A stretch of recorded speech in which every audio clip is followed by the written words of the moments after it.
When Fujifilm first introduced the X-Pro3, they pissed a lot of people off, but it's for those very reasons that I became interested in the camera in the first place. So although it's a few years old now, I decided to put the money down and finally got my hands on it. So today we're going to get into why this camera is so interesting and if it's matched expectations upon first impressions.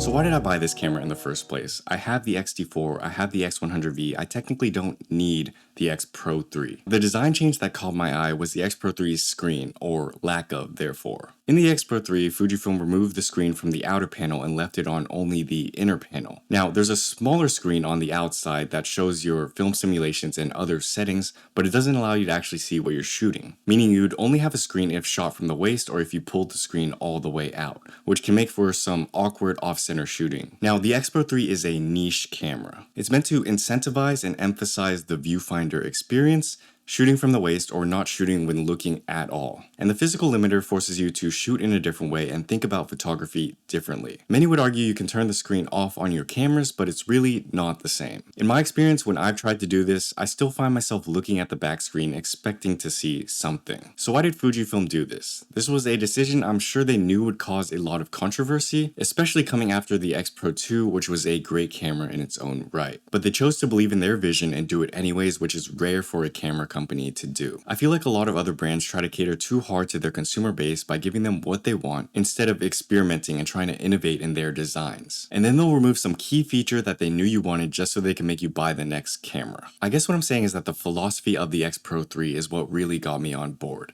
Of course, with the X-T4, I can do pretty much all of the same things, but the X-T4 doesn't really inspire me like that. It's my workhorse camera. Now, for the average photographer, these little things and nuances probably wouldn't matter that much, but being that I spend the majority of my days taking photos, editing photos, working on prints and zines and photo books and whatnot, these little nuances and distinctions really do matter for me. So that's why I bought it. And I wouldn't say I'm a big spender for a lot of things, but certain stuff like phones, cameras, laptops, and your bed, things you use on a daily basis, I think it's worth investing in. And no, this is not justification for you to run your credit line.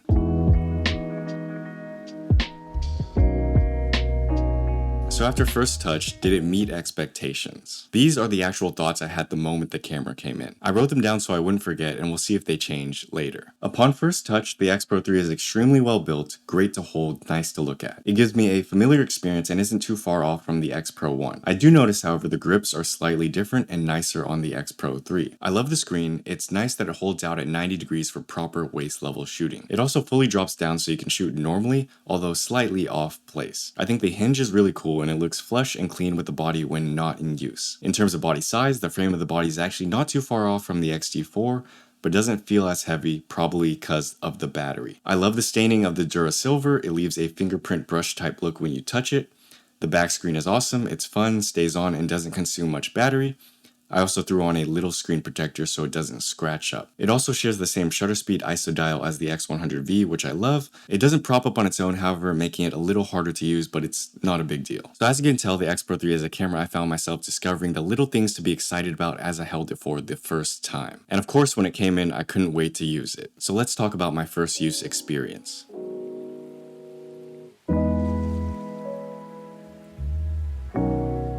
I think I got lucky with this one because the first day I took the X-Pro3 out was a great one. The clouds were amazing, there were tons of people out, and the colors were awesome. Now, I've been working on this photo zine for quite a while now, and I've been thinking about different color schemes and themes to build a cohesive narrative around. And it was this day out with the X-Pro3 that gave me a lot of direction. From this day, I got a set of images that felt relevant enough to each other and made sense enough thematically to be used in the zine. So what I'm doing now is instead of simply lumping up a collection of images together to make an art book, I'm trying to build a set of images that make sense and relate to one another, structuring the book in sort of like chapters instead, which will add a little bit more cohesion overall. So here's a few of the shots with the X-Pro3 with the 18-55.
Now, as I was shooting with this camera, I did find myself getting a little confused with the back screen, but I think that's just going to require some getting used to. It still takes a second to remember that there is no screen in the first place and that I have to either shoot through the viewfinder or pull the screen down. The good thing, however, is that shooting from the waist is super easy. Pulling down the X-Pro3 screen is like one motion instead of other dual hinges, which is kind of like two. So it's slightly easier to shoot from the waist than other cameras, not that it makes that much of a difference, but it's just something I noticed. Vertical shooting, however, is still a little bit awkward. So overall, there's something about this camera's design that makes it a lot of fun and intuitive to use. And right now, I'm having a lot of fun with it, but I will have to update you guys in the future as I learn and get used to this camera more and more. So stay tuned for the full review. Also, I'm currently giving out free 4x6 prints. If you want one, the link is down below. And as always, thank you guys for watching.